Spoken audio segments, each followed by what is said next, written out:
பாடி துவக்கி அருட்செல்வி சௌமியா அம்மா அவர்களை அன்போடு அழைக்கின்றோம். வாழ்க வளமுடன்.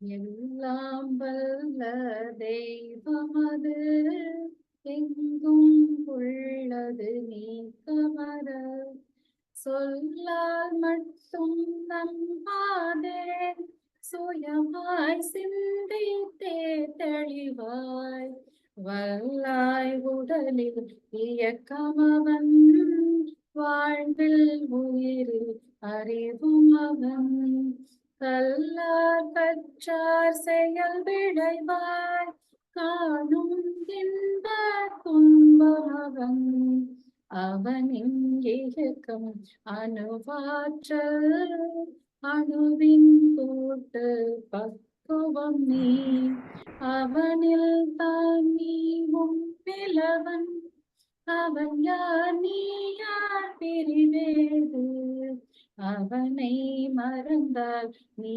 சிறியோன் அவனை அறிந்தால் நீ பெரியோன் அவன் நீ ஒன்றால் அறிந்த இடம் அறிவு முழுமை அது முக்தி அறிவு முழுமை அது முக்தி அறிவு முழுமை அது முக்தி.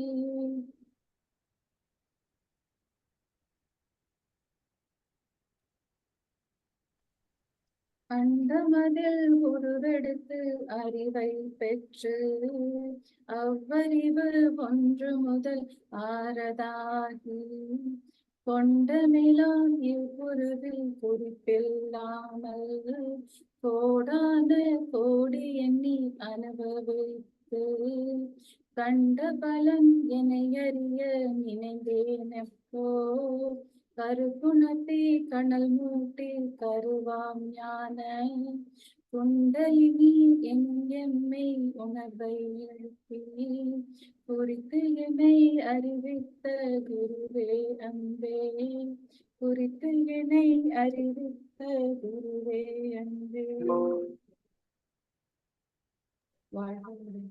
வாழ்க. நன்றி சௌமியா அம்மா.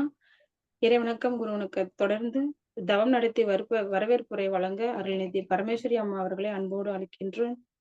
வாழ்க அம்மா. வாழ்க வளமுடன்மா. வாழ்க வளமுடன். நாம் அமர்ந்துள்ள இடத்தை சுற்றிலும் நல்ல தெய்வீக ஆற்றலே நிரம்பின. நாம் அமர்ந்துள்ள இடத்தை சுற்றிலும் நல்ல தெய்வீக ஆற்றலே நிரம்பின.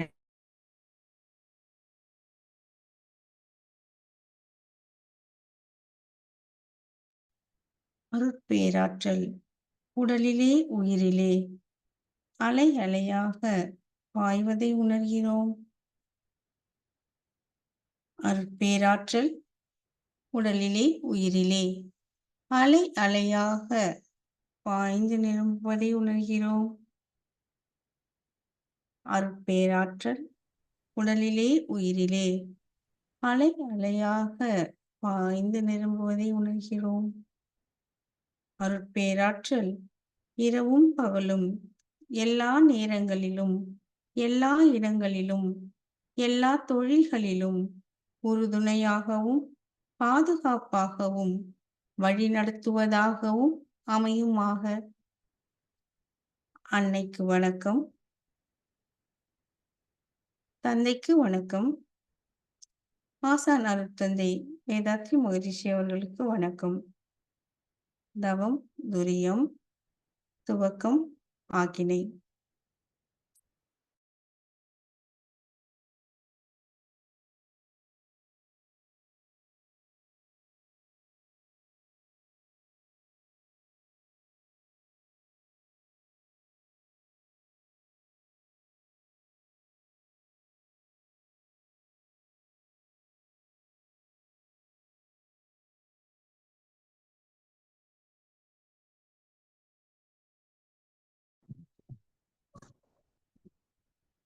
நாளைக்கு மடி நடுல படிக்க வச்சுட்டு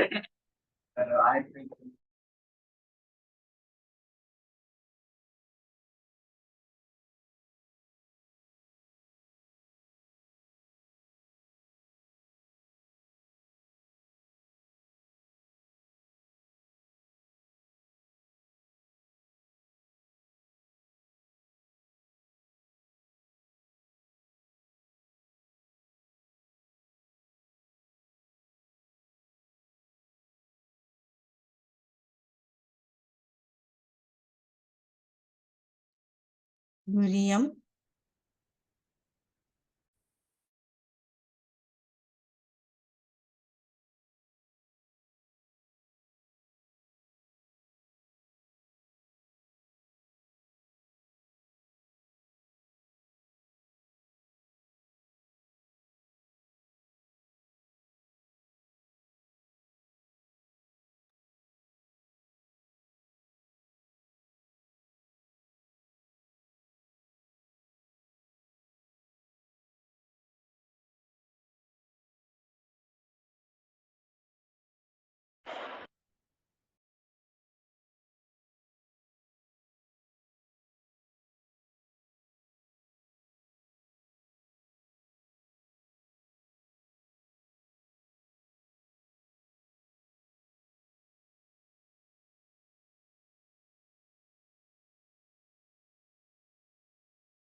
வாழ்க வளமுடன். தவத்தினை நிறைவு செய்து கொள்வோம். பெற்ற தவ ஆற்றல் உடல் முழுவதும் பரவட்டும். உடலும் உள்ளமும் தூய்மையும் மேன்மையும் பெறட்டும். பெற்ற தவ ஆற்றல் உடல் முழுவதும் பரவட்டும். உடலும் உள்ளமும் தூய்மையும் மேன்மையும் பெறட்டும். பெற்ற தவ ஆற்றல் உடல் முழுவதும் பரவட்டும். உடலும் உள்ளமும் தூய்மையும் மேன்மையும் பெறட்டும். சங்கல்பமும் வாழ்த்துக்களும். அருட்பேராற்றல் கருணையினால் உடல் நலம், நீலாயுள், நிறை செல்வம், உயிர் புகழ், மெய்ஞானம் ஓங்கி வாழ்வோம். வாழ்த்துக்கள்.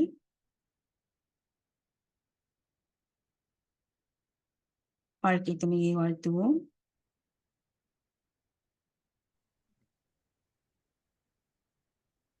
பெற்ற மக்கட் செல்வங்களை வாழ்த்துவோம்.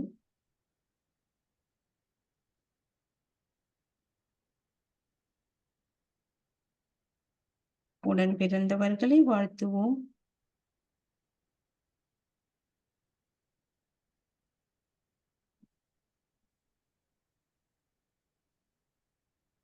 உறவினர்களையும் நண்பர்களையும் வாழ்த்துவோம்.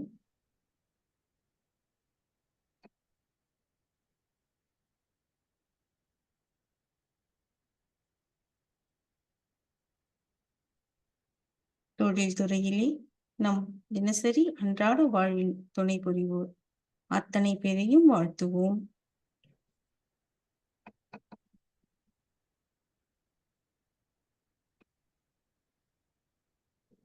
இன்னல் புரிவோர், எதிரிகளாய் நினைப்போர் எவரேனும் இருப்பினும் அவர்களும் மனம் திருந்தி நல்வாழ்வு பெற கருணையோடு வாழ்த்துவோம். இவரும் வாழ்த்துக்களை அனைவரும் சேர்ந்தே வாழ்த்துவோம். ஆசான் அருட்தந்தை அவர்கள் அருளிய வேதாத்திரியம் வாழ்க வளமுடன். ஆழியார் அறிவுத்திருக்கோயில் வாழ்க வளமுடன். இன்றைய தினம் தவத்திலே கலந்து கொண்ட அன்பர்களும் அவர்தம் அன்பு குடும்பங்களும் வாழ்க வளமுடன். இன்றைய நல்ல தினத்திலே இப்படி ஒரு சிறப்பானது ஒரு சிந்தனையை வழங்கவிருக்கும் வேதக்கணி யோக வித்யாலயம் வாழ்க வளமுடன். வாழ்க வையகம், வாழ்க வையகம், வாழ்க வளமுடன். இரண்டொழுக்க பண்பாடு. நான் எனது வாழ்நாளில் யாருடைய உடலுக்கும் மனதுக்கும் துன்பம் தர மாட்டேன். துன்பப்படுவோர்க்கு என்னால் முடிந்த உதவிகளை செய்வேன். நான் எனது வாழ்நாளில் யாருடைய உடலுக்கும் மனதுக்கும் துன்பம் தர மாட்டேன். துன்பப்படுவோர்க்கு என்னால் முடிந்த உதவிகளை செய்வேன். நான் எனது வாழ்நாளில் யாருடைய உடலுக்கும் மனதுக்கும் துன்பம் தர மாட்டேன். துன்பப்படுவோர்க்கு என்னால் முடிந்த உதவிகளை செய்வேன். வாழ்க வையகம், வாழ்க வையகம், வாழ்க வளமுடன். உலக நலவேட்பு. உலகில் உள்ள பொறுப்புடைய தலைவர் எல்லாம் உயிரறிவை உள்ளுணர்வாய் பெறுதல் வேண்டும். உலகனைத்து நாடுகளின் எல்லை காக்க ஓர் உலக கூட்டாட்சி வலுவாய் வேண்டும். உலகில் போர் பகை அச்சமின்றி மக்கள் உழைத்துண்டு வளம் காத்து வாழ வேண்டும். உலகெங்கும் மனிதர் குலம் அமைதி என்னும் ஓர் வற்றாத நன்னீதி பெற்று உயர வேண்டும். வாழ்க வையகம், வாழ்க வையகம், வாழ்க வளமுடன். மழை வாழ்த்து. ஏரி குளம் கிணறு ஆறு எல்லாம் நிரம்பி வழிய மாறி அளவாய் பொழிய மக்கள் வளமாய் வாழ்க. ஏரி குளம் கிணறு ஆறு எல்லாம் நிரம்பி வழிய மாறி அளவாய் பொழிய மக்கள் வளமாய் வாழ்க. ஏரி குளம் கிணறு ஆறு எல்லாம் நிரம்பி வழிய மாறி அளவாய் பொழிய மக்கள் வளமாய் வாழ்க. வாழ்க வையகம், வாழ்க வையகம், வாழ்க வளமுடன். நம் மனதில் அமைதி நிலவட்டும். நம்மை சுற்றிலும் அமைதி நிலவட்டும். இந்த உலகம் முழுவதும் அமைதி நிலவட்டும். அமைதி, அமைதி, அமைதி. வாழ்க வளமுடன். வாழ்க வளமுடன் அம்மா. இத்தவத்தை சிறப்பாக எடுத்துக் கொடுத்த பரமேஸ்வரி அம்மா வாழ்க வளமுடன். இதைத் தொடர்ந்து இந்நிகழ்வை சிறப்பாக அமைய வாழ்த்துரை வழங்க ராஜமக்கா அவர்களை அன்போடு அழைக்கின்றோம். வாழ்க வளமுடன் அக்கா. அம்மா வாழ்க வளமுடன். வரவேற்புரை சொல்லி முடிச்சிடுறேங்கம்மா. வாழ்க வையகம், வாழ்க வையகம், வாழ்க வளமுடன். தந்தை தாய் இருயிரும் ஒன்று சேர்ந்து தழைத்தொரு உடலாகி உலகில் வந்தேன். அந்த ஈருயிர் வினைகள் அறமோ மற்றோ அளித்த பதிவுகள் எல்லாம் என் சொத்தாச்சு. இந்த அரும் பிறவியில் முன்வினை அறுத்து எல்லையில்லா மெய்ப்பொருளை அடைவதற்கு வந்த ஒரு உதவி ஒரு உயிரின் சேர்க்கை. வணங்கி குரு திருவடியை வாழ்த்தி வாழ்வோம். வாழ்க வளமுடன். இந்த நாள் ஒரு இனிய திருநாள், அற்புத திருநாள், ஆனந்த பெருநாள், பூரண புனித நாள். ஏனெனில் இன்று குரு பூர்ணிமா திருநாள். குரு என்றால் இருளை நீக்கி ஒளியை தருபவர் என்று பொருள். கல்விக்கு அழகு கசடர கற்றல். நமது உள்ளங்களில் இருந்த அறியாமை என்ற இருளை அகற்றி ஞான ஒளியை ஏற்றி வைத்த குருவிற்கு அந்த பூரண பொருளுக்கு நன்றியினையும் வணக்கத்தினையும் உரித்தாக்கும் ஓர் உன்னத திருநாள்தான் இந்த குரு பூர்ணிமா. இந்த நாள் வேதவியாசரின் பிறந்த நாளாக கொண்டாடப்படுகிறது. குருட்டினை நீக்கும் குருவினை கொல்லார், குருட்டினை நீக்கா குருவினை கொள்வர். குருடும் குருடும் கூட்டாட்டம் ஆடி குருடும் குருடும் குழிவிழுமாறு.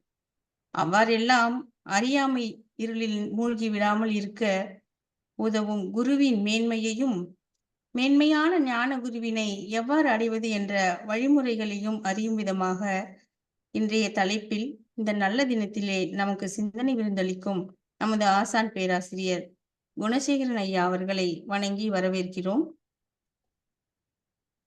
மேலும் பேராசிரியர்கள், அன்பர்கள், நண்பர்கள், சகோதர சகோதரிகள் அனைவரையும் இன்றைய நல்ல தினத்திலே நமக்கு இந்த நிகழ்ச்சி ஏற்பாடு செய்த வேதக்கனி யோக வித்யாலயத்தின் சார்பில் அனைவரையும் வருக வருக என வரவேற்று மகிழ்கிறோம். வாழ்க வளமுடன். வாழ்க வளமுடன். வாழ்க வளமுடன். வாழ்க வளமுடன். அன்பினை ஊட்டிய அன்னைக்கு வணக்கம். அறிவினை ஊட்டிய தந்தைக்கு வணக்கம். ஞானத்தை பிரம்மஞானத்தை ஊட்டிய ஞான குருவே போற்றி போற்றி. நின்றாள் சரணடைந்தோமே, நின்றாள் சரணடைந்தோமே. வாழ்க வையகம், வாழ்க வளமுடன். இந்த இணையத்தில் இணைந்திருக்கும் சகோதர சகோதரிகள் அனைவருக்கும் என் அன்பான வணக்கங்கள். ஆக்சுவலி நான் பேச வேண்டிய டைம்லாம் தாண்டிடுச்சு. இருந்தாலும் சுருக்கமா எதையாவது சொல்லிடுறேன். ஆக்சுவலி நம்ம குரு பௌர்ணிமா ஏன் கொண்டாடுறோம் அப்படின்னா அவங்களே சொன்னாங்க, வியாசரோட பிறந்த தினத்தை தான் கொண்டாடுறோம். பிறந்த தினம் மட்டும் இல்ல, அவர் பிரம்மசூத்திராவை எழுத ஆரம்பிச்சது இந்த குரு பூர்ணிமா அன்னைக்கு தான் எழுத ஆரம்பிச்சாரு. அதே மாதிரி கௌதம புத்தர் வந்து அவர் ஞான ஒளி பெற்றுட்டு முதல் செரிமனி, அதாவது ஃபர்ஸ்ட் டீச்சிங் மாணவர்களுக்கு உரையாற்றுனது கூட இந்த குரு பௌர்ணிமா அன்னைக்கு தான். சாரநாத்ன்ற இடத்துல உத்தரப்பிரதேசத்துல முதல்ல அவர் பேசினார். அதுவும் குரு பூர்ணிமா அன்னைக்கு தான். அதனால பௌத்தர்களும் குரு பூர்ணிமாவை கொண்டாடுறாங்க. அதுவும் இல்லாம நம்மளோட ஆதி குரு, அதாவது சிவன், அவர் வந்து அவரோட போதனைகளை சப்த ரிஷிகளுக்கு சொன்னதும் குரு பௌர்ணிமையான அன்னைக்கு தான். அதனால நம்ம சிவனையும் வழிபடுறோம். நேபாளத்துல டீச்சர்ஸ் டேயாவும் இந்த குரு பௌர்ணிமாவை கொண்டாடுறாங்க. ஏன்னா டீச்சர்களை மதிச்சு அவங்கள வாழ்த்தி அவங்க நமக்கு பண்ற சேவைக்காக ஒரு சின்ன பரிசளிச்சு மாணவர்கள் வந்து அதை டீச்சர்ஸ் டேயா கொண்டாடுறாங்க. இந்த மாதிரி உலகம் முழுக்க குரு பௌர்ணிமா கொண்டாடப்பட்டுட்டு இருக்கு. ஸோ அதை வந்து இன்னைக்கு நாமளும் இந்த இணையத்துல சேர்ந்து கொண்டாடுறோம். அதை பத்தி பேசுறதுல எனக்கும் ஒரு வாய்ப்பு கிடைச்சது. அதுவும் குருவோட திருவருள் தான். ஆக்சுவலி குருவை தேடுறது அப்படின்னா, குருவை வந்து நம்ம நினைச்ச உடனே அடைஞ்சிட முடியாது. நம்ம மனசுக்குள்ள ஒரு தேடல் வேணும். அந்த தேடல்ன்றது சாதாரண தேடலா இருக்கக்கூடாது. அதாவது நம்ம குருன்னா இப்போ எல்லா இடத்துலயும் கிடைக்கிறாங்க. நம்ம மெடிடேஷன் அங்க இங்கன்னு சேர்ந்துருது. பட் நமக்கு வந்து ஞானத்தை தேடி அலைவோம் இல்லையா? அந்த மாதிரி ஒரு தவிப்பு இருக்கும்போது அதுக்கு கிடைக்கிற குரு அவர் தானா தேடி வருவார். நமக்கு அந்த மாதிரி ஒரு தேடல் மனசுக்குள்ள தவிப்பு இருந்துச்சுன்னா, ஏன்னா நம்ம குருவே சொல்றாரு, உய்யும் வகை தேடி உள்ளம் உருகி நின்றேன்னு. அந்த அளவுக்கு அவர் தவிச்சு அவர் தேடி இருக்கிறாரு அவர் குருவை. அது மாதிரி நமக்கும் தேடல் இருக்கணும். ஸோ நம்ம இப்ப நம்ம மனவளக்கலையில இருக்கிறோம். அநேகமா நம்ம இதுல இருக்கிறவங்க எல்லாருமே மனவளக்கலையில உள்ளவங்களா தான் இருப்பீங்கன்னு நினைக்கிறேன். ஸோ நம்ம எத்தனையோ விதத்துல நமக்கு மனவளக்கலை பயன்படுது. அதாவது உடல் நலம் மட்டும் இல்ல, உடல் நலம், மனவளம், நம்ம எதை தேடி வர்றோமோ அது எல்லாமே நமக்கு மனவளக்கலையில கிடைச்சிருது. ஸோ நம்ம ஞானத்தை தேடினா அதுவும் கிடைக்கும். நம்ம குரு கிடைச்சிட்டாருன்ட்டு நம்ம சும்மா இருந்தோம்னா, அதாவது 24 மணி நேரமும் நம்ம குரு கூடவே இருக்கலாம். 24 மணி நேரமும் நம்ம குரு கூட இருக்கிறதுனால நம்ம ஞானம் அடைஞ்சிருவோமான்னா அடைய மாட்டோம். ஏன்னா இந்த துரோணர் கூட பாத்தீங்கன்னா பாண்டவர்களுக்கும் கௌரவர்களுக்கும் அவர் வில்வித்தை கற்றுக் கொடுத்தாரு. அதுல அர்ஜுனன் மட்டும்தான் அதுல வில்வித்தையில சிறந்தவனா இருந்தான். ஆனா ஏகலைவன் வந்து அவரை தேடி தானா ஒரு உருவம் அமைச்சு தானே கத்துக்கிட்டு அவன்கிட்ட அந்த தேடல் இருந்துச்சு. அதனாலதான் அவன் அதுல வில்வித்தையில் சிறந்து விளங்கினான். குரு பக்திக்கும் சிறந்த எடுத்துக்காட்டா விளங்கினான். அது மாதிரி நமக்குள்ள ஒரு தேடல் இருக்கும்போது நம்மளை தேடி அந்த குரு வருவாரு நமக்கு. ஸோ சகோதரர் என்ன சொல்றாரோ அது வேற விஷயம். நான் தேடலை பத்தி மட்டும் சொல்றேன். உங்களுக்குள்ள அந்த இறைநிலையான தேடல் வந்து எப்படி இருக்கு அதை பொறுத்து. ஏன்னா எல்லா விதத்திலையும் ஒவ்வொரு விதமான தேடல்கள் இருக்கு. எனக்கு வெறுமன உடல்நிலை மட்டும் போதும், எனக்கு சில விஷயங்கள் மட்டும் போதும் கிடைக்கும் போது அதுக்கு தகுந்த குரு நமக்கு கிடைப்பாங்க. நம்ம மனவளக்கலையில எல்லா விதத்துக்கும் வழி சொல்ற குரு நமக்கு கிடைச்சிருக்கிறாரு. ஸோ இந்த இணையத்துல யாராவது மனவளக்கலையில இல்லாதவங்க இருந்தாலும் அவங்களுக்கு ஒரு சின்ன ரெக்வஸ்ட், நாளைக்கே போய் அதுல சேர்ந்துருங்க. உங்க பக்கத்துல உள்ள ஏதாவது ஒரு மன்றத்துல சேர்ந்து உங்களோட வாழ்க்கை உயிர வழிய தேடுங்க. அது என்னோட ஹம்பிள் ரிக்வெஸ்ட். தயவு செய்து சேருங்க. அப்புறம் நான் சொல்லணும்னு நினைச்சா, நம்ம சகோதரர் அவர் தான் இன்னைக்கு வந்து என்னோட இனிய அன்பிற்கினிய சகோதரர். அவர் தான் மட்டும் உயர்ந்தது மட்டும் இல்ல, கூட சேர்ந்தவங்க எல்லாரையும் உயர்த்தி மேல்நிலைக்கு கொண்டு வர்றாரு. விடாமுயற்சி, அயராத உழைப்பு. அவர் வந்து வேதக்கணி வித்யாலயம் ஆரம்பிக்கும் போது இருந்தே நம்மளும் கூட இருந்து பார்த்துக்கிட்டு தான் இருக்கிறோம். அவர் தான் படிச்சு முன்னேறினது மட்டும் இல்லாம கூட சேர்ந்தவங்க எல்லாரையும் சேர்த்து முன்னேற்றி கொண்டு வந்திருக்கிறாரு. நம்ம ஒவ்வொரு நிலை இந்த அளவுக்கு படிச்சோம் எதையாவது அப்படின்னா அது அவரோட தயவுல தான். அவரோட தொண்டு இன்னும் மேலும் சிறக்கணும். இன்னும் நிறைய பேர் அவர் உயர்த்தணும். அதுக்கு குருவருள் மேலும் துணை புரியணும். நான் வாழ்த்தி வணங்கிக்கிறேன். வாழ்க வளமுடன். சிறப்புரையாற்றிய ராஜமக்கா அவர்களுக்கு வாழ்க வளமுடன். நன்றி அக்கா. அக்கா சொன்ன மாதிரி நம்ம தேடுதல் கிடைக்கும் போது தேடி போகும்போது கிடைக்கும் அப்படிங்கிறது உண்மை. அப்படி தேடி கிடைச்சதுலதான் இந்த வேதக்கணி யோக வித்யாலயம் நான் நினைக்கிறேங்கிறக்கு எல்லாருக்கும் நம்ம முன்னாடி செஞ்சு வச்ச கர்மா தான். அது கண்டிப்பா தேடுதல் கிடைக்கும் போது வேதக்கணி கண்டிப்பா உதவி பண்ணும் எப்பயுமே. அப்ப இருக்கக்கூடிய அப்ப இருந்து இப்ப உங்களுக்கு கொடுத்து இருக்கக்கூடிய ஞானத்தை கொடுத்துட்டு இருக்கிற குருவா இப்ப குணசேகரன் ஐயா கொடுக்க போறாரு. இச்சிறப்புரையா ஆற்ற ஸ்ரீ குணசேகரன் ஐயா அவர்களை வரவேற்கிறேன். வாழ்க வளமுடன் ஐயா.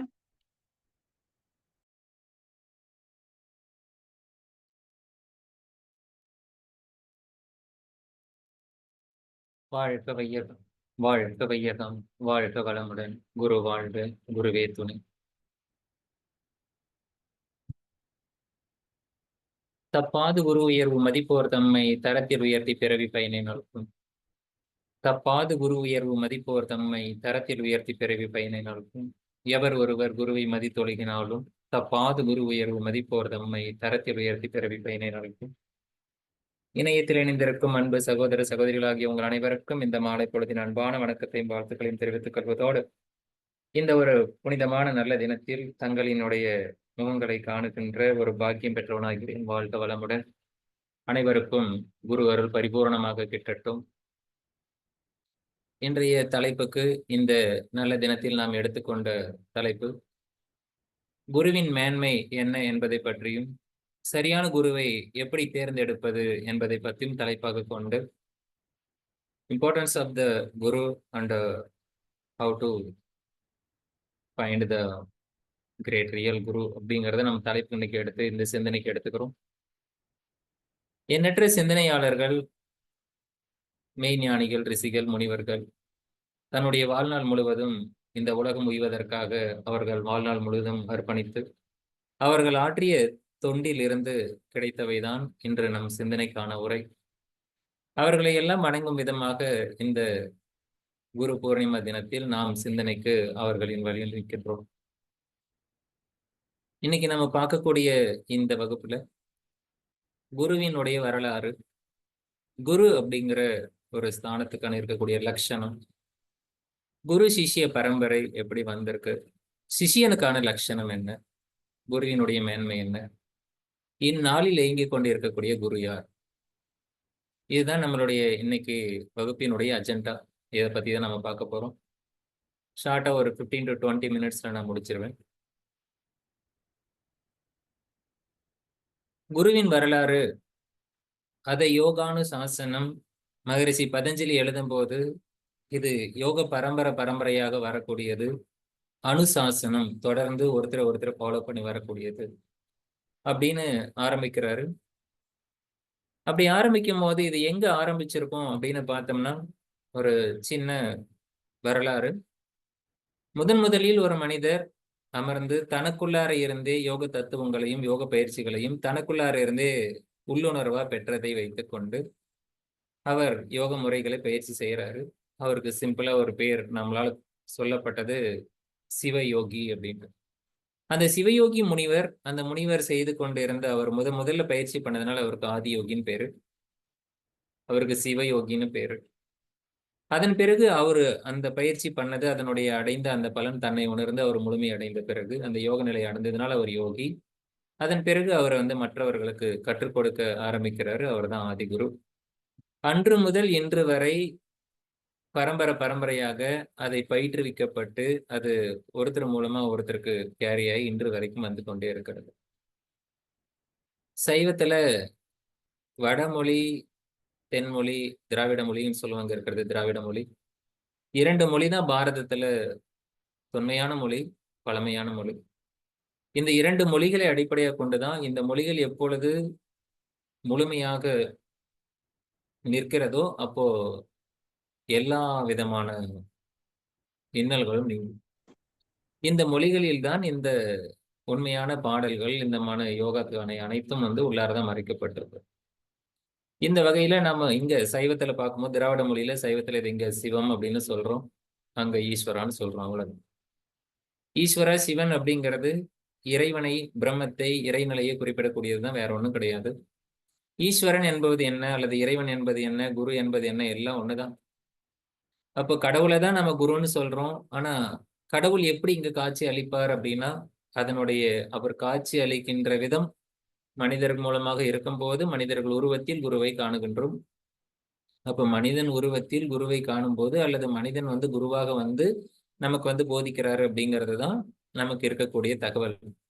அந்த ஈஸ்வரன் கிளேச கர்ம விபாக ஆசையர் அபராமிருஷ்ட புருஷ விசேஷ ஈஸ்வரர். கிளேசங்கள், கர்மங்கள், விபாக்கள், ஆசை எதுவுமே அற்றவன் ஈஸ்வரன்.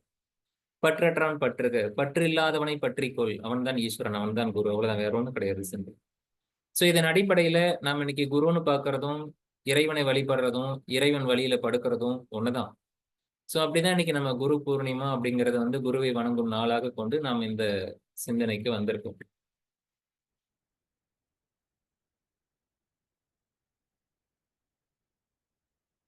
இந்த குரு பூர்ணிமா தினத்தை வந்து ஒரு அறிமுகம் அப்படின்னு எடுக்கும்போது இன்னைக்கு இந்த ஆடி மாதத்தில் வரக்கூடிய பௌர்ணமி நாள் தான் நம்ம எடுத்துக்கிறோம். சீடர்கள் வந்து தன்னுடைய குருவிடமிருந்து பெற்ற அறிவுக்காக குருவை வணங்கும் நாள், குருவின் வழியில் நின்று குருவை பூஜிக்கின்ற ஒரு நாள். இது துறவிகள் வந்து வியாசர் பூஜை என்றும் வியாச பூர்ணிமா என்றுமே சொல்றாங்க. அதுக்கான காரணங்கள் நம்ம அம்மாக்கள் அருள்நிதி ஏற்கனவே சொல்லியிருக்காங்க.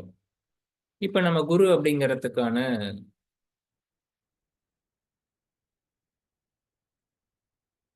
குரு அப்பேற்பட்டவர் எப்படி இருப்பாங்க, குருவோட ஸ்தானம் எப்படி இருக்கும், குருவோட லட்சணம் என்ன இருக்கும், குருவை பத்தி நம்ம தெரிஞ்சுக்கணும் அப்படின்னு நினைக்கும் போது அப்ப குருவோட லட்சணம் என்ன இருக்கும் அப்படின்னு தெரிஞ்சுக்கணும்னு நமக்கு ஒரு கியூரியாசிட்டி இருக்கும்.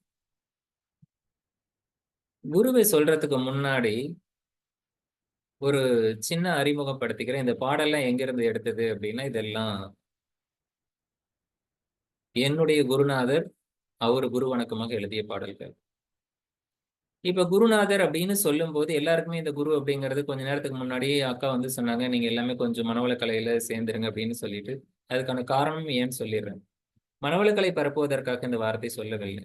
குருவினுடைய பரம்பரை அப்படி வந்து எளிமைப்படுத்தப்பட்டு இன்னைக்கு காலத்துக்கு ஏற்றவாறு அன்றன்று மக்கள் வாழுகின்ற முறைகளுக்கு ஏற்றவாறு எளிமைப்படுத்தி விட்டு வருவதுதான் யோகக்கலை.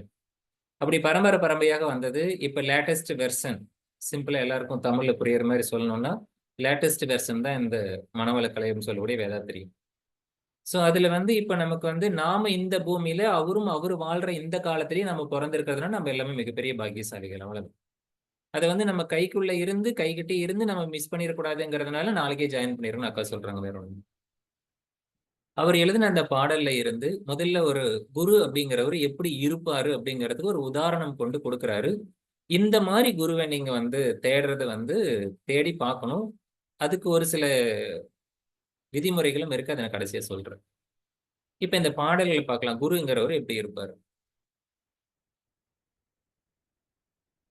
தன் நிறைவாய் இருந்திடனும் தான் பாலாய் கருத்திற்கு தனக்கு என்றோர் தனி மதிப்பு ஏதுமின்றி தன்னை முன் பின்னாக சார்ந்து நிற்கும் எண்களுக்கு தக்கபடி இடமொக்க மதிப்பளித்து தன்னை போல் மற்றும் ஒரு எண் கொண்டு அதை வைத்து தன்னை கூட்ட வகுக்க பெருக்க கழிக்க தன் மதிப்பு மாறாத தகமையுள்ள முழு வடிவ தனிச்சிறப்பு உடைய வியத்தகு எண் பூஜ்ஜியம். பூஜ்ஜியம் அப்படிங்கிற ஒரு எண், 0 அப்படிங்கிற ஒரு எண்ணை எடுத்து இங்க விளக்கப்படுது. ஒரு எண் தன்னிறைவாய் இருக்கு அப்படின்னா ஒரு எழுத்துக்கு வந்து முழுமை அடைஞ்சிருக்கு. அந்த எழுத்து எங்கேயும் வந்து ஆரம்பம் இல்லை முடிவு இல்லை, அதுக்கு ஒரு இன்ஃபினைட் அப்படின்னு சொல்லி ஒரு முடிவே இல்லாத நீங்க அந்த வட்டத்துக்குள்ள சுத்திட்டே இருக்கலாம். அப்படி தன்னிறைவாய் அது ஒரு முழுமை அடைந்த நிறைவடைந்த ஒரு எழுத்தாக இருக்கு. அப்படி இருந்தாலும் கூட அதுக்குன்னு தனியா எந்த விதமான மதிப்பு அதை வச்சுக்கிறது. அப்போ இதை வந்து சொல்ல போனா தனக்குன்னு ஒரு மதிப்பு இல்லாத ஒரு இடம் எங்க இருக்கும்? நாம எங்கேயோ ஒரு விருந்துக்கு எங்கேயோ போனா கூட ஒரு சொந்தக்காரன் போனா கூட எனக்கு மதிப்பு இல்லை எனக்கு அப்படிலாம் நம்ம சொல்லுவோம். ஆனா இங்க தனக்குன்னு ஒரு மதிப்பு வச்சுக்கிறது இல்லை. ஈகோ என்பது கிடையாது, தனக்குன்னு மதிப்பு கிடையாது. ஆனா அப்படி இருந்தாலும் கூட தன்னை முன்பின்னாக சார்ந்து நிற்கும் எண்களுக்கு அந்த இப்ப நம்பர் 1 அப்படிங்கறது வந்து இந்த 0க்கு முன்னாடி வந்து நின்னா அந்த 1ங்கிறது 10ங்கிற மதிப்பால் உயரும். 2 0க்கு முன்னாடி நின்னா அது அதனுடைய எண் 2 வந்து நின்னா 20 மாறும். எந்த எண் அதுக்கு முன்னாடி வந்து நின்றாலும் ஒரு குருவின் முன்னாடி நின்னாலும் அது உயர்ந்து கொள்ளும். குருவுக்கு மதிப்பு கிடையாதுங்க. குருவுக்கு வந்து எந்த விதமான பலனும் இல்லை. யாரு போய் நிக்கிறோமோ அவங்களுக்கு தான் மதிப்பு. அப்போ குருவினுடைய லட்சணம் எப்பேற்பட்டது அப்படிங்கறது 0 வச்சு கொடுக்குறாங்க. இதுல அந்த 0வை வைத்துக்கொண்டு நீங்க வகுத்தாலோ கூட்டினாலோ பெருக்கினாலோ கழித்தாலோ என்ன பண்ணாலும் சரி அதனுடைய முழு வடிவம் மாறாது, அதனுடைய மதிப்பு மாறாது. ஆனா ரிசல்ட் என்ன வரும்னா எல்லாம் 0 வரும். அப்ப அதோட நம்ம சேரும்போது குருவோட சேரும்போது நாமளும் அந்த குருவினுடைய தன்மையை அடையலாம் அப்படிங்கிறதுக்காக ஒரு 0 அப்படிங்கிற ஒரு பூஜ்ஜியத்தை எடுத்து வைத்துக்கொண்டு இங்க உதாரணம் சொல்லப்பட்டு பூஜ்ஜியர்களை பற்றி சொல்லக்கூடியது. இவ்வாறான இருக்கக்கூடிய அந்த நபர்களை தான் பூஜ்ஜியர்கள், பூஜிக்கக்கூடியவர்கள் என்று சொல்லக்கூடியது. பூஜ்ஜியத்தை போல் நிறைவாய் பொருத்தமுள்ள சிறப்புடையோர் பூஜ்ஜியர் எனப்படுவர் புனித நிலை குருநாதர். இப்ப குருநாதனுடைய லட்சணம் உங்களுக்கு புரிஞ்சிருக்கும். குரு எப்படி இருக்கணும் அப்படிங்கிறதுக்கான லட்சணம் உங்களுக்கு எல்லாம் ஒரு ஐடியா கிடைச்சிருக்கும். குரு எப்படிங்கிறது இருப்பார் அப்படின்ட்டு. இதுல ஏற்கனவே நான் ஒரு கொஸ்டின் போட்டு வச்சிருக்கேன். கடைசியில வந்து இந்நாளில் இயங்கும் குரு யாருன்னு இருக்கு. அதுக்கும் நீங்க பதில் வச்சுக்கோங்க. இங்க கண்டுபிடிச்சு வச்சுக்கோங்க. உங்களுக்கு அக்யூஸ் கடைசியில எக்ஸாம் இருக்கு. சோ குருவான லட்சணம் வந்து இப்படிதான். புனித நிலை குருநாதர் அப்படிங்கிறவர் இப்படி இருப்பாரு. பூஜ்யர் போல இருப்பாரு. பூஜ்யம் போல நீங்க மைண்ட்ல ஒரு விசுவலைஸ் பண்ணி வச்சுக்கோங்க.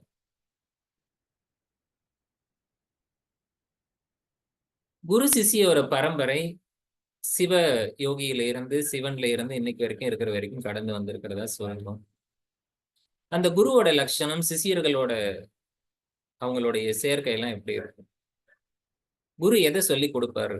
அரு உருவாம் அகத்ததனை விலக்கி வாழ்வில் அல்லல் கலைந்து அமைதி பெற்று மக்கள் உய்ய கரு விலக்கி மனவளத்தை பெருக்கி காக்கும் கலையதனை கவி மூலம் விரித்து உரைத்த திருமூலர், வள்ளுவனார், ராமலிங்கர் திருவருளார், மணிமொழியார், தாயுமானார், இப்படி இவங்களெல்லாம் வரிசைப்படுத்துறாரு. வரிசைப்படுத்தி வரும்போது இங்க நீங்க புரிஞ்சுக்க வேண்டியது என்ன இருக்கு அப்படின்னா, இங்க மனிதர்களுக்கு அல்லல் என்பது, துன்பம் என்பதுதான். இந்தியன் பிலாசபிக்கல் சிஸ்டம் எல்லாமே கண்டுபிடிச்சது ஒரே விஷயம் என்னன்னா, துன்பம் தான். மனிதனுடைய வாழ்க்கையில துன்பம் நிறைந்திருக்கு. இந்த துன்பத்தை நீக்குவதற்கு அவர்கள் எடுத்துக்கொண்ட முயற்சி, தன் வாழ்நாள் முழுவதும் எடுத்துக்கொண்ட முயற்சியில அவங்க கண்டுபிடிச்சது மனம் என்பதை வளப்படுத்த வேண்டும். இதுல கரு அப்படிங்கிறது ஒண்ணு இருக்கு. கருமையம் என்பதை அறிய வேண்டும். இந்த கருமையத்தில இருந்து அதுக்கு இருக்கக்கூடிய மனிதனுடைய வாழ்க்கை வந்து சம்பந்தப்பட்டதை அவங்க எடுக்கிறாங்க. இதிலிருந்து மக்கள் அமைதியாக வாழுவதற்கு என்ன உய்ய வேண்டும் என்றால், அவர்கள் வந்து எதை விளங்கிக் கொள்ள வேண்டும்? அருவம், உருவம், அகம், இந்த மூன்றை விளங்கிக் கொள்ள வேண்டும். அப்போ நம்ம இதை வந்து தர்சனங்கள்ல படிக்கும் போது என்னன்னு சொல்லுவோம்? இந்த உலகம் என்பது என்ன? ஜீவன், உயிர் என்பது என்ன? ஜீவன், ஜெகத், ஈஸ்வர, ஜீவன், ஜெகத்து, அதுக்கப்புறம் ஜீவ ஈஸ்வர ஐக்கியம் அப்படிங்கறதெல்லாம் நம்ம படிப்போம். அதேதான். அது எல்லாமே யார் மூலமா வந்ததுன்னா, இந்த ஒரு குரு அப்படிங்கிறவங்க, அவங்க எல்லாம் தான் உணர்ந்த விஷயங்களை வந்து கவிதைகளா எழுதுறாங்க, பாடல்களா எழுதுறாங்க. அப்படி எழுதின திருமூலர் எழுதின திருமந்திரம், வள்ளுவோட எழுதின திருக்குறள், ராமலிங்க திருமுறைகள், மணிமொழியார் அப்படிங்கிறத வந்து 1900 இருந்து அவர் இருந்தவர். 1970 வரைக்கும் இருந்திருக்காரு. அவர் வந்து ஒரு ஃப்ரீடம் ஃபைட்டராகவும் இருந்திருக்காரு. அவர் ஒரு சமூக சீர்திருத்தவாதியாக இருந்திருக்காரு. அவருடைய பாடல்கள், தாய்மானார் பத்தி உங்களுக்கு எல்லாருக்கும் தெரியும். இந்த மாதிரி இவங்க எல்லாமே வந்து உலகம் உயரத்துக்காக பேரறம், அருட்தொண்டில் இவங்க எல்லாம் பேரறம் செய்த இதுல நாம நம்மளை இணைச்சுக்கணும் அப்படிங்கிறது தான் குரு சிஷியனோட பரம்பரையில. இப்படிதான் இணைஞ்சி இதோட குருவும் சிஷியர்களும் இணைஞ்சு இவங்க எல்லாம் வந்ததுதான். அந்த காலத்துல இருந்து இந்த காலம் வரைக்கும் நமக்கு இன்னைக்கெல்லாம் நம்ம கம்ப்யூட்டர்ல முன்னாடி ஸ்கிரீன்ல வச்சு படிச்சுட்டு இருக்கோம். இதை கொஞ்ச நாளைக்கு முன்னாடி ஓலைச்சுவடியில படிச்சுட்டு இருந்தாங்க. ஓலைச்சுவடிங்கிறது கொஞ்ச நாள் இருக்கும், அழிஞ்சு போயிடும். அந்த ஓலைச்சுவடி ஒருத்தர் பிரதி எடுத்து வைக்கணும். அதுக்கு முன்னாடி அதை வந்து வாய் வழியா சொல்லிட்டு இருந்திருப்பாங்க. சொல்லி கொடுத்தது அது அடுத்த பரம்பரை கேரி பண்ணணும். இப்படிதான் குரு சிஷியர்கள் இருந்து, சிஷியர்கள் வந்து முழுமையா குருவிட கற்று அதை வந்து இன்னைக்கு இருக்கக்கூடிய திருமந்திரமா இருக்கட்டும், திருக்குறளா இருக்கட்டும், அப்படி எல்லாம் வந்துதான் காலங்கள் வளர வளர இதெல்லாம் அழிந்து போகாமல் இருக்க எழுதப்பட்டது. அழிந்தது எவ்வளவு தெரியுது, கிடைத்தது இவ்வளவு இருக்கு. ஆனா அழிந்ததை பத்தி நமக்கு அவசியம் இல்லை. ஏன் அப்படின்னா, காலத்துக்கு ஏத்த மாதிரி இன்னைக்கு நாட்களுக்கு அது எல்லாமே அழிந்தாலும் கூட இன்றைய உரைநடையில அழகான எளிமையான தமிழ்ல நமக்கு அதே வேதாத்திரியம் என்ற பேர்ல, ஞானக்களஞ்சியங்கிற பேர்ல அதே அறிவு மீண்டும் இருக்கு. சோ எப்பொழுதும் வந்து நமக்கு வந்து ஒரு எப்படி ஒரு பனிமலை வந்து தேங்கி நிக்கிறத வந்து தேவைப்படும் போது உருக்கி எடுத்துக்கலாமா அப்படிங்கிற எல்லாமே பாடல் வரிகள் நீட்டாக எல்லாமே அமைக்கப்பட்டிருக்கு. அதனால குரு சிஷிய பரம்பரையை இன்னைக்கு நம்ம விளங்கிறோம். நமக்கு ஒரு ரோல் இருக்கு அப்படிங்கிறத நம்ம பார்க்கிறோம். இதனுடைய குருவினுடைய மேன்மை என்ன கிடைக்கும்? குரு வந்து நம்ம வணங்குறதுனால, இன்னைக்கு இந்த குரு பூர்ணிமை தினத்தை நினைக்கிறதுனாலயோ இல்ல குருவை மேலும் மேலும் நினைக்கிறதுனால நமக்கு என்ன பெருச மேன்மை அடைஞ்சிருப்போம்? நமக்கு என்ன கிடைச்சிருப்போம்? எப்பொருளை, எச்செயலை, எக்குணத்தை, எவ்வுயிரை ஒருவர் அடிக்கடி நினைத்தால் அப்பொருளின் தன்மையாய் நினைப்போர் ஆற்றல் அறிவினிலும் உடலினிலும் மாற்றம் காணும். இப்பெருமை இயல்பூக்க நியதியாகும். எவர் ஒருவர் குருவை மதித்தொழுகினாலும் தப்பாது குரு உயர்வு மதிப்போர் தன்மை தரத்தில் உயர்த்தி பிறவி பயனை நல்கும். எந்த ஒண்ணு நினைக்கிறோமோ அதுவா வடிவம் எடுக்கிறோங்கிறது சிம்பிளான கருத்து. இது அடிக்கடி நினைக்கும் போது என்ன ஆகும்னா அதனுடைய தன்மை நமக்கு வந்துடும். இப்ப எல்லாருக்கும் ஒரு தேடல் இருந்துகிட்டே இருக்கும். குரு எப்படி நான் சூஸ் பண்றது, எங்க தேடுறது அப்படின்ட்டு. யாரை நினைத்தால் உங்க மன அமைதி அடைகிறதோ, யாரை நினைத்தால் உங்களுக்கு சந்தோஷம் நிற்கிறதோ, யாரை நினைக்கும் போது உங்களுக்கு உங்களுடைய பிரச்சனைக்கு சொல்யூஷன் கிடைக்குதோ அவங்கள அடிக்கடி நினைங்க. அவ்வளவுதான். நினைக்கிறதன் மூலமா என்ன ஆகும்? அவங்களாகவே வடிவம் எடுக்கிறோம். அப்படிங்கிற மனம் எதுவாக நினைக்கிறோமோ அதுவாக வடிவம் எடுக்குது. அப்படி எடுக்கும்போது எது வேணா மிஸ் ஆனாலும் ஆகலாம். ஆனா இந்த உலகத்துல குரு உயர்வு மட்டும் தப்பவே தப்பாது. நீங்க குருவை மதிக்கின்ற போது அதனுடைய உயர்வு, குருவை நினைக்கும் போது, நினைத்து ஒழுகும் போது, குருவை நினைத்து மதித்து வணங்கும் போது, குருவினுடைய உயர்வு தப்பிச்சு போகவே போகாது அப்படின்னு சொல்லும். சோ குரு என்ற ஒரு பற்றி பிடித்துக் கொள்ள வேண்டும். குரு என்பவர் அது நீங்க உருவத்தில் வைத்துக் கொள்ளலாம், தவறு ஒன்றும் கிடையாது. குருவினுடைய தன்மை ஏற்கனவே அப்புறம் சொல்றேன்னு சொல்லிட்டு அதை நான் கடைசியா சொல்றேன். நீங்க பிடிச்ச குருவை நீங்க பிடிச்ச மாதிரி அடிக்கடி நினைக்கிறதுனால உங்களுக்கு உயர்வு என்பது கிடைக்கும். வள்ளுவ பெருந்தகை சொல்லுகின்ற 2 பொருள் இங்க இருக்கு. எப்பொருள் எத்தன்மை தாயினும் அப்பொருள் மெய்ப்பொருள் காண்பது அறிவு. எப்பொருள் யார் யார்வை கேட்பினும் அப்பொருள் மெய்ப்பொருள் காண்பது அறிவு. இது பாருங்க, ரெண்டுத்துக்கும் அறிவு என்பதற்கு டெபனிஷன். இப்போ அறிவே தான் தெய்வம் என்றார் தாய்மானார்.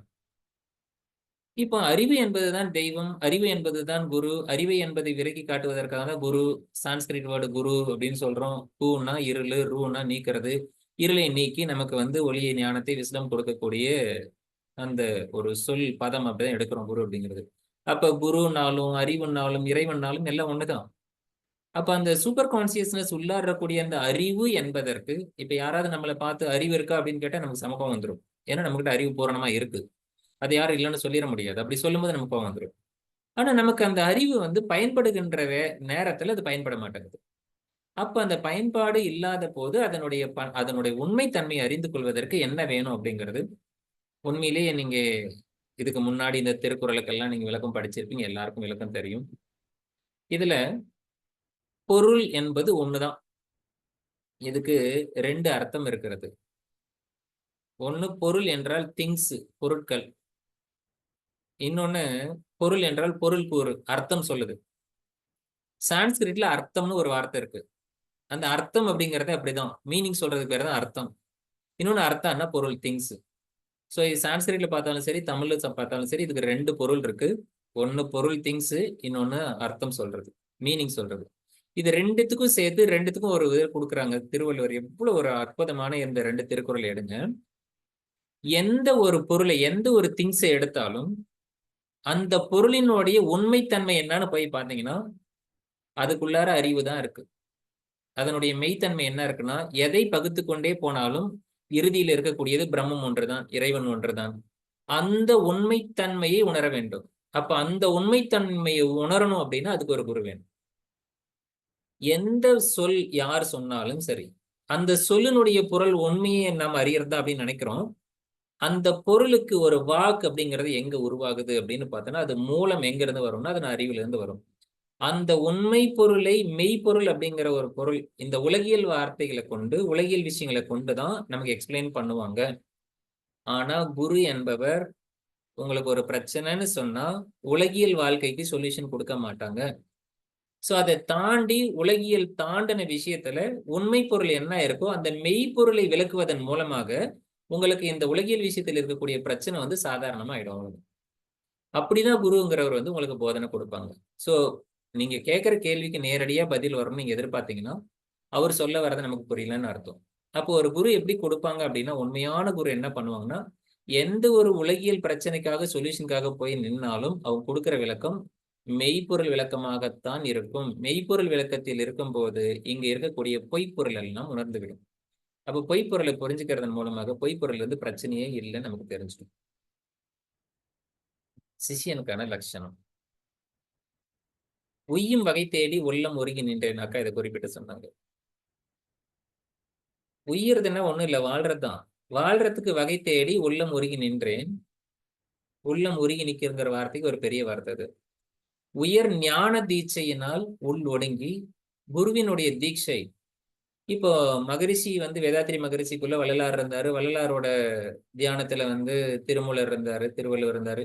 ஒருத்தருக்கு ஒருத்தர் கேரையை இப்ப நமக்கு தீட்சை வந்திருக்கு. இப்ப நாமெல்லாம் நமக்குள்ளார யார் இருக்காங்கன்னா அதே குரு தான் இருக்காங்க. ஆதி காலத்துல இருந்து வந்த சிவயோகியில இருந்து எல்லாரும் நமக்குள்ள இருக்காங்க. இந்த தீட்சை அப்படிங்கிறது உள்ளார் இது எல்லாமே அடங்குது. இதனால என்ன கிடைக்கும்? மெய்யுணர்வு என்ற பெரும் பதம் அடைந்தேன். இந்த தீட்சையினாலதான் இன்னைக்கு நமக்கு இந்த குரு உயர்வு அப்படிங்கிறது கிடைக்குது. மேல்நிலையில் மனம் நிலைத்து நிற்க இந்த உலக விஷயங்கள்லாம் தாண்டி உள்ளார மேல்நிலை அப்படிங்கிறது பிரம்மத்தை அல்லது உயிரை உள்ள அந்த உயிரை மீண்டும் மீண்டும் நினைக்கிறதன் மூலமாக நின்று ஐயுணர்வும் ஒன்றாகி அறிவு அறிந்தேன். அப்ப ஐயுணர்வு அப்படிங்கிறது வந்து 5 புலன்கள் அனுபவிக்கின்ற தன்மாத்திரைகள் ஒன்றாக்கி ஒன்றாகும் போது அறிவு என்பது அறிவதற்கான வாய்ப்பு இருக்கு. அப்போ 5 விதங்களை ஒவ்வொன்றும் அனுபவிக்கும் போது அறிவு என்பது அறிவதற்கு வாய்ப்பு இல்லை. இதெல்லாம் தடுக்கிறது எது அப்படின்னா ஆசை அப்படிங்கிற ஒண்ணுதான். ஆசை என்ற வேகம் ஆராய்ச்சியாக மாறுது. ஆராய்ச்சி ஆச்சு. செய் தொழில்களில் கடமை உணர்வு பெற்றேன். எந்த ஒரு செயலை செய்கின்ற போதும் அதுல கடமை உணர்வு வருது. இததான் யோக கர்மசு கௌசலம். உங்களுடைய செயலை சரியாக நீங்க செய்வதன் மூலம் உங்களுக்கு யோகா அப்படிங்கிறது சரியாகுது. சிந்தனையில் ஆழ்ந்து பல விளக்கம் கண்டேன். ஸ்வாத்தியாயம், தனக்கு தானே சிந்தனை பண்ணி தான் நாம பெற முடியும். தத் வித்தி பிரணிபாதேன பரிபிரஷ்னேன சேவையா, அந்த ஒரு ஞானத்தை பெறுவதற்கு நீங்க குருவை பிரணிபாதேன குருவை வணங்கி, பரிபிரஷ்னேன சேவை செய்து கொஸ்டின் கேள்விகள் கேட்டு நீங்க குரு கிட்ட போய் சேவை செஞ்சு நிற்கும் போது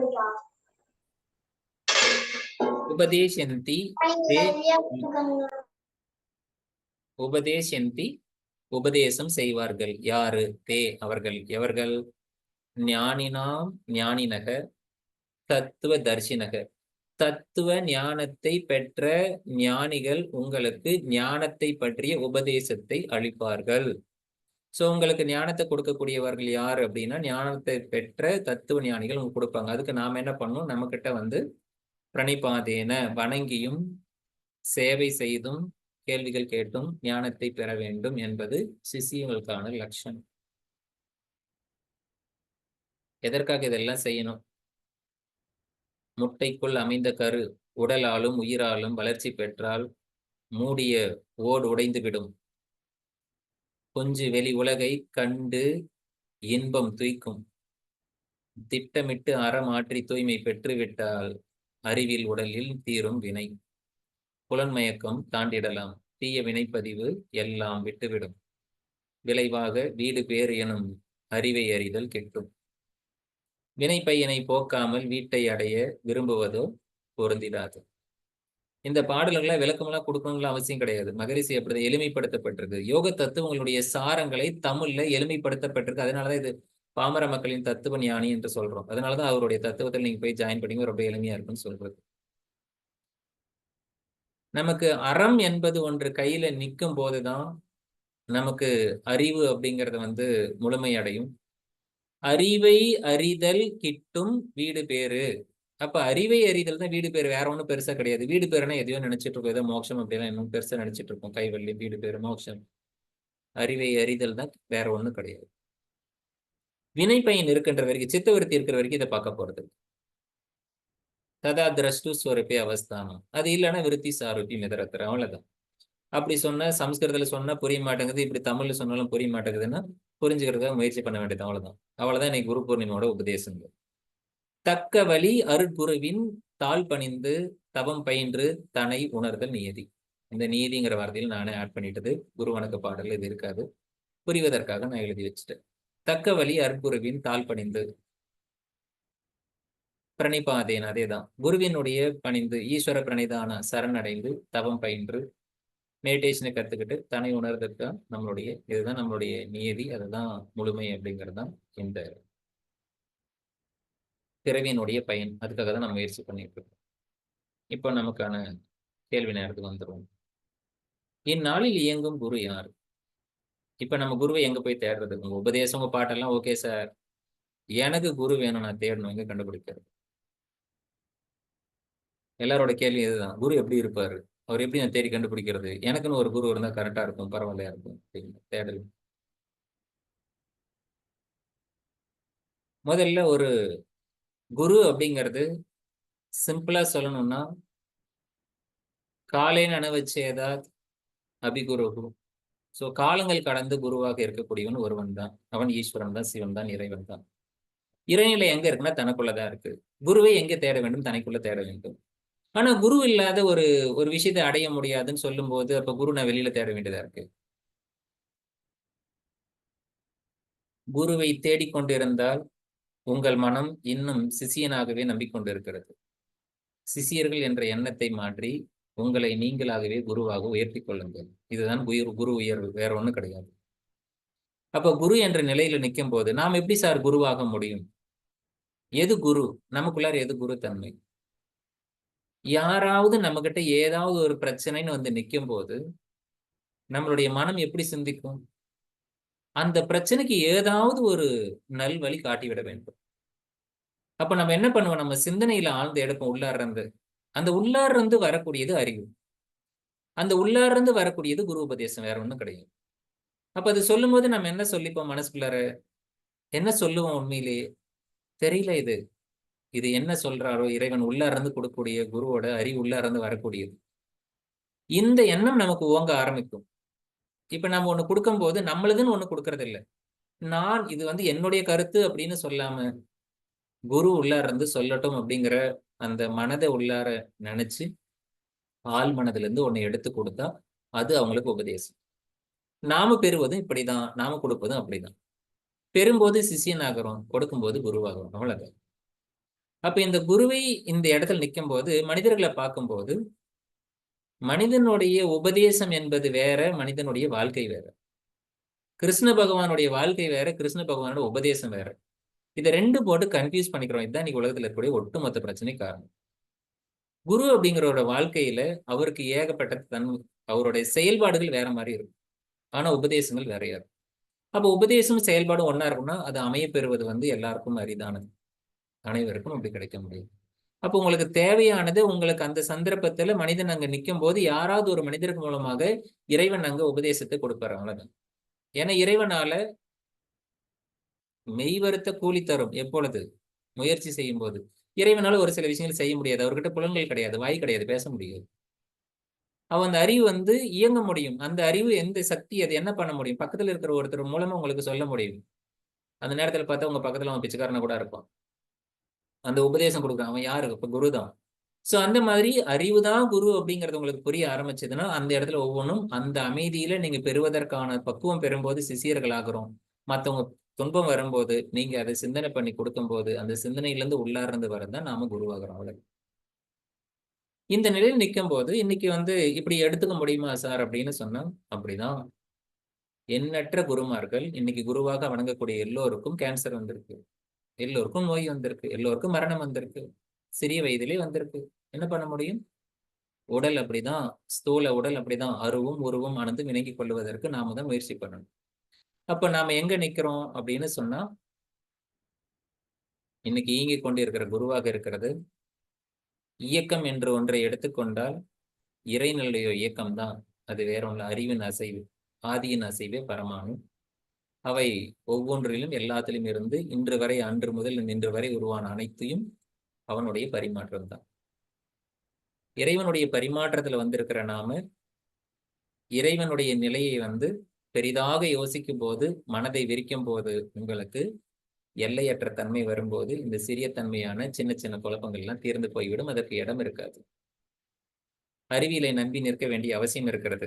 காலம் தோறும் பருமன் வேகம், இந்த 4 கொண்டுதான் அறிவியலால் விளக்க முடியும். இந்த காலம் தோறும் பருமன், இந்த 4 சிந்தனைக்கும் அப்பாற்பட்டது இந்த மெய்ஞானம் என்பது. அதைத்தான் மெய்ப்பொருள் காண்பது அறிவு என்று சொன்னார்கள். அந்த மெய்ப்பொருள் காண்பது அறிவு என்பதை வைத்துக்கொண்டு மெய்ப்பொருளை மெய்ப்பொருளாக காணுவோம், நமக்குள்ளாரே மெய்ப்பொருளை காணுவோம். இப்பொழுது யார் அந்த இயங்கும் குரு என்றால் நீங்களே தான் அந்த குரு. உங்களுடைய இத்தனை குருமார்களை சந்திச்ச பாக்கியத்தில் இத்தனை குருமார்களோட இன்னைக்கு நான் ஒரு சிந்தனை உரையை பகிர்ந்து கொண்டமைக்காக நான் பாக்கியவான் என்ற பெருமிதத்தோடு பெருமை கொள்கிறேன். அனைவருக்கும் நன்றி கூறி என் உரையை நிறைவு செய்து கொள்கிறேன். வாழ்க வளமுடன். அனைவரும் மகிழ்ச்சியோடு இருங்கள், மகிழ்ச்சியோடு இருங்கள், மகிழ்ச்சியோடு இருங்கள். மங்களம் உண்டாக்கட்டும், மங்களம் உண்டாக்கட்டும், மங்களம் உண்டாக்கட்டும். வாழ்க வளமுடன். வாழ்க வளமுடன். நமக்கு குருவின் லட்சணம், குரு சிஷ்யனோட நட்பு, குருவின் மேன்மை, சிஷ்யனோட லட்சணம், பிறவி பயன், இத பத்தி சொல்லிட்டு கடைசியா நீங்க தான் குருன்னு சொன்னாரு. அப்ப கிளாஸ் எடுத்திருக்க தேவையில்ல, நீங்க தான் குருன்னு உங்களை பேச வச்சிருக்கலாம். ஆனா அந்த அண்டத்தில் இருக்கிறது இந்த பிண்டத்தில் இருக்குது அப்படின்றத சில பேர் நமக்கு தெரிஞ்சும் நம்ம இல்லாம இருக்கோம் அப்படிங்கிறத விளக்குறதுக்கு இந்த மாதிரி குருமார்கள் வேணும். அதுல தன்னை வந்து அந்த குருவின் லட்சணத்துல சொன்னாரு 0 அப்படிங்கிறது மதிப்பு இல்லை அப்படின்னு. ஆனா அந்த மதிப்பு எப்படி வரும், தன்னை பெருமைப்படுத்திக்காது அப்படின்னு சொன்னார் இல்லைங்களா? அது போல நம்ம குருவானவர் எப்பயுமே தன்னை வந்து பெருமைப்படுத்தி எதையுமே சிஷ்யன்ட்ட மறைச்சுலாம் பேச மாட்டாங்க. உண்மைய சொல்லியிருக்காங்க. அதுபோல எல்லாருமே குருக்கள் தான். இந்த அண்டத்தில் இருப்பதே இந்த பிண்டத்திலும் இருக்கிறது அப்படின்றத உணர்த்தினேன். அப்ப ஒரே வார்த்தை ஈஸ்வர பிரணிதானாத்வா. எல்லாத்தையும் சரணடைகிறோம். நன்றி. அடுத்ததாக நன்றி உரை ஆற்ற பாலாஜி நன்றி அவர்களை உரை ஆட்டத்துக்கு முன்னாடி டைம் இருக்குமா? ஒரு 5 மினிட்ஸ் தான் முன்னாடி முடிச்சேன். யாருக்காவது ஏதாவது சந்தேகங்கள் இருக்கா? குரு பூர்ணிமை பத்தி இல்ல குரு பத்தி ஏதாவது கேள்வி கேட்கணும்னு நினைக்கிறீங்களா? ஏதாவது புரிய மாட்டேங்குது, குரு சிஷ்ய விஷயத்துல எனக்கு புரிய மாட்டேங்குது, குழப்பம் இருக்கு அப்படிங்கிறவங்க யாராவது இருந்தாங்க கேள்வி கேட்கலாம்.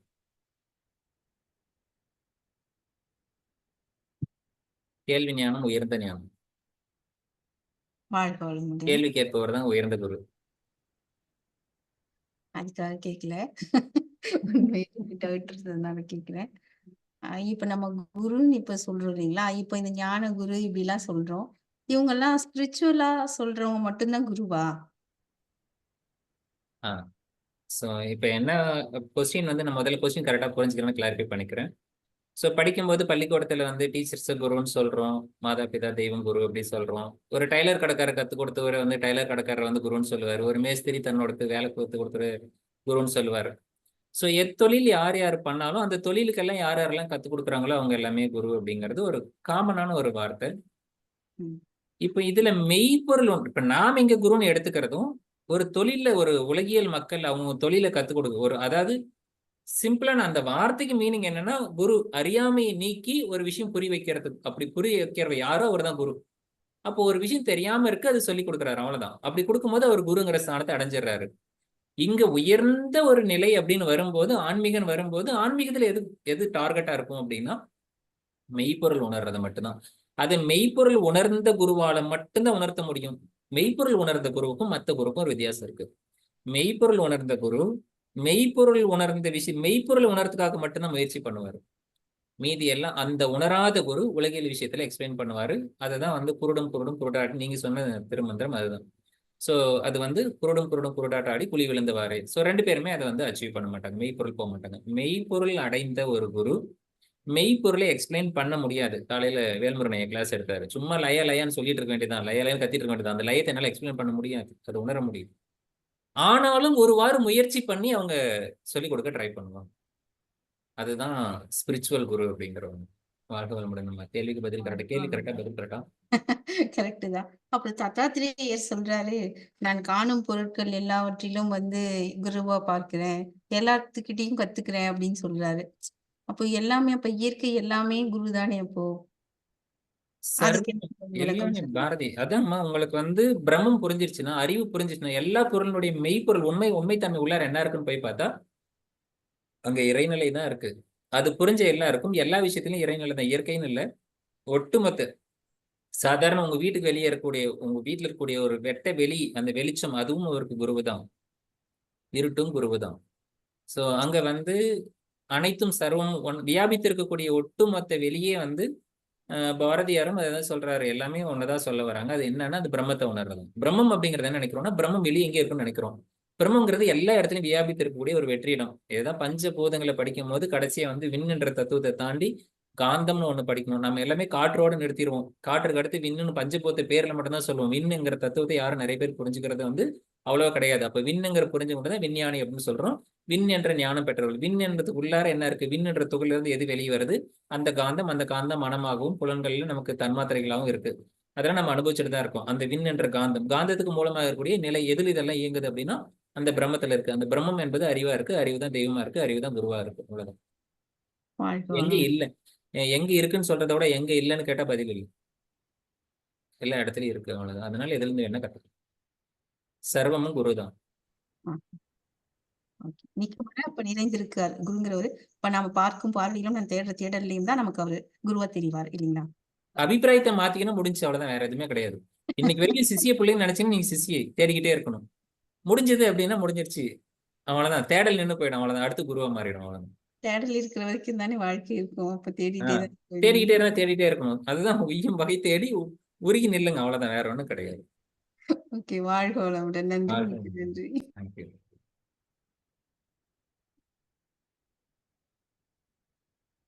வேற யாருக்காவது ஏதாவது டவுட் கேட்டீங்கன்னா பதில் கிடைக்கும், கேட்கலன்னா நன்றி உரை போயிடுவாங்க. சார் வாழ்க வணக்கம் சார். தீபா சார். சார் வா- கேக்குதா சார்? வாழ்க வளமுடன் கேக்குதுங்க. வாழ்க வளமுடன் சார். குரு பூர்ணிமா வாழ்த்துக்கள் சார். தீபம்மா வாழ்க வளமுடன். எல்லாருக்குமே குரு பூர்ணிமா வாழ்த்துக்கள். இணைஞ்சிருக்க எல்லாருக்குமே. நடுவுல தான் ஜாயின் பண்ணேன் சார். ஆனா எக்ஸ்பிளனேஷன் வந்து ரொம்ப அருமையா இருந்தது. லாஸ்ட்ல ஒரு வார்த்தை சொன்னீங்கல்ல சார். கத்துக்கிற எல்லா இடத்துலயுமே வந்து நம்ம சிஷ்யர்கள், நம்ம கத்து கொடுத்தோம்னா நம்ம குருங்கிறது. அது அது ஒரு சூப்பர்பான வேர்ட்னு நான் நினைக்கிறேன் சார். ஏன்னா நம்ம பாக்குற ஒவ்வொருத்தட்ட இருந்தும் வந்து ஒரு விஷயத்த நம்ம கிரகிச்சுக்க முடியும், உணர முடியும், புரிஞ்சுக்க முடியும். அந்த இத தான் நீங்க இப்ப லாஸ்ட்டா கூட எக்ஸ்பிளைன் பண்ணிட்டு இருந்தீங்க. ஒவ்வொரு இடத்துல இருந்தும் நம்ம கத்துக்கிறோம் அப்படிங்கறத. Nice session sir. Thank you sir. Thank you madam. Thank you for your feedback. வாழ்க வளமுடன் சார். கோமதி சார். கோமதிமா வாழ்க வளமுடன்மா. சார் நீங்க கேட்ட மாதிரி தான் சார். நான் எல்லார்கிட்டயும் குருவை தேடி தேடி தேடி எல்லாரும் போயிட்டே இருப்பாங்க. சோ அப்படி போன தேடல்ல நிறைய வாட்டி நான் கேட்ட கேள்விக்கு நீங்க இப்ப சொன்ன பதில் ஒரு இடத்துல கிடைச்சது. எப்படின்னா நீங்க பிறந்தப்போ இப்ப முதல் மூச்சு அது எந்த குரு சொல்லி வந்தது? சோ உங்களுக்குள்ள இருந்துதான் அந்த மூச்சு, நீங்க மூச்சு இழுத்து விட்டீங்க, அந்த மூச்சு தான் குருவா போச்சு. சோ உங்களுக்குள்ளேயும் ஒரு குரு இருக்காங்க, அதை கண்டுபிடிங்க. இப்ப நீங்க சொன்னீங்கல்ல சார், தேடல் முடியும் போது உங்க குரு தெரிய வருவாங்க. சோ இப்போ அதை வந்து எனக்கு அப்படியே புதிர்ச்சிடுச்சு. அதை ஏத்துக்க முடியாம இருந்தேன் ரொம்ப நாளா. எப்படி அந்த குரு இல்லாம இப்போ விஷுவலா நம்ம குரு ஒருத்தர் வச்சுதானே நம்ம பண்ணிட்டே இருப்போம். அப்படி இல்லாத குருவை நம்ம எப்படி சூட்சுமமா அப்படி யோசிப்போம் அப்படின்னும் போது இப்ப நீங்க கொடுத்த எக்ஸ்பிளனேஷன்ல அது உடஞ்சு அது புரிய ஆரம்பிச்சிருச்சு. Thank you so much sir. Thank you guru ma'am. Poornima வாழ்த்துக்கள் சார். வாழ்க வளமுடன். முட்டையோடு உடைந்தது. Thank you sir. வாழ்க வளமுடன்.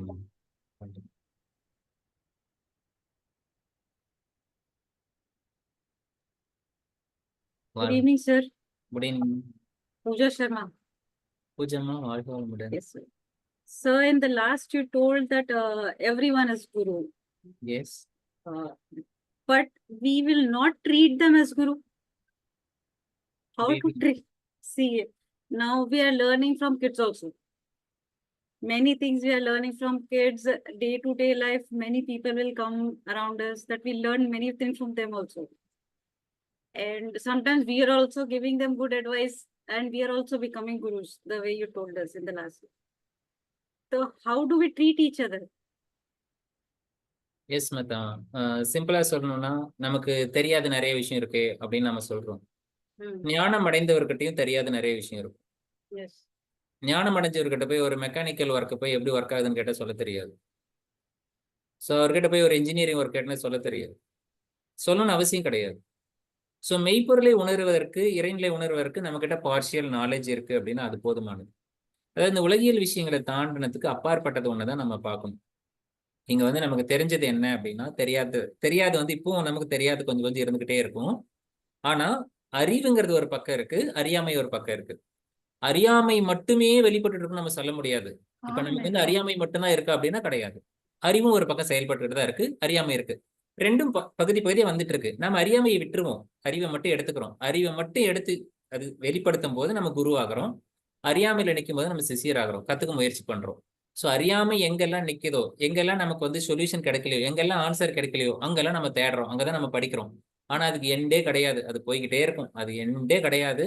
அது எப்ப முடியுது அப்படின்னா அந்த முழுமையான அந்த களங்கம் வினைப்பதிவு ஃபுல்லா, நம்முடைய கர்மா ஃபுல்லா, சம்ஸ்காரம் ஃபுல்லா நிவர்த்தி ஆகும் போது அந்த அறியாமை இல்லாம போகும். அது வரைக்கும் சித்தத்துல விருத்தி உருவாகும். அந்த சித்த விருத்தி தான் கேள்வி.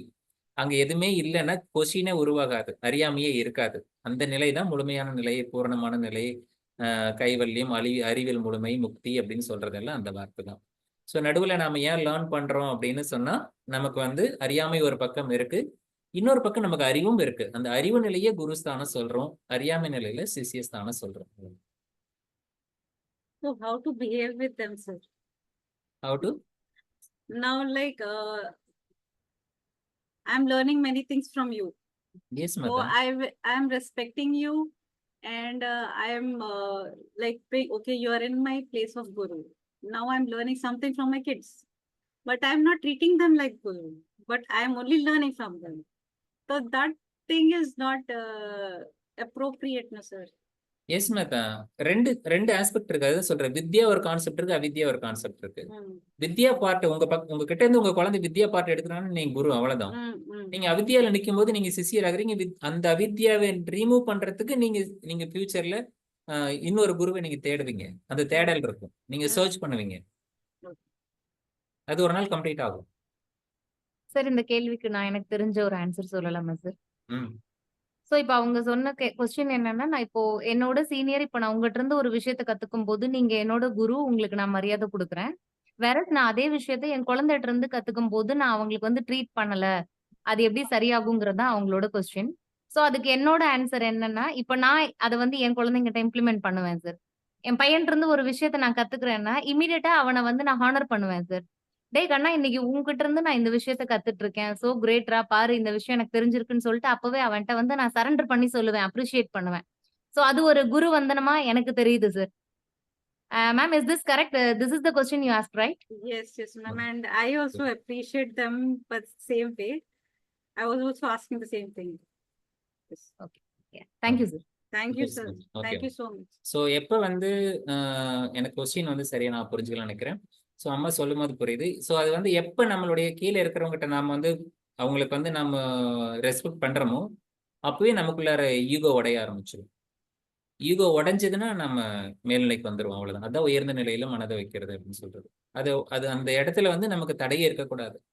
அது மேலானவங்க கீழானவங்க அப்படி பார்க்கக்கூடிய அந்த எண்ணம் வந்து எப்போ அது போகுதோ, எப்போ அது உடையுதோ அப்போ அந்த ஈகோ உடைஞ்சிரும்.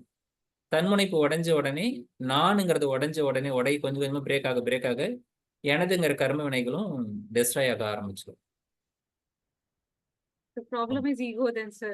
எஸ் ஒன்லி ஈகோ மட்டும்தான், வேற இல்லை. Smitha, Thank you so much, sir. Thank you. நன்றி. உரை பயிலங்கம்மா. ஐயா, நான் சாட் பாக்ஸ்ல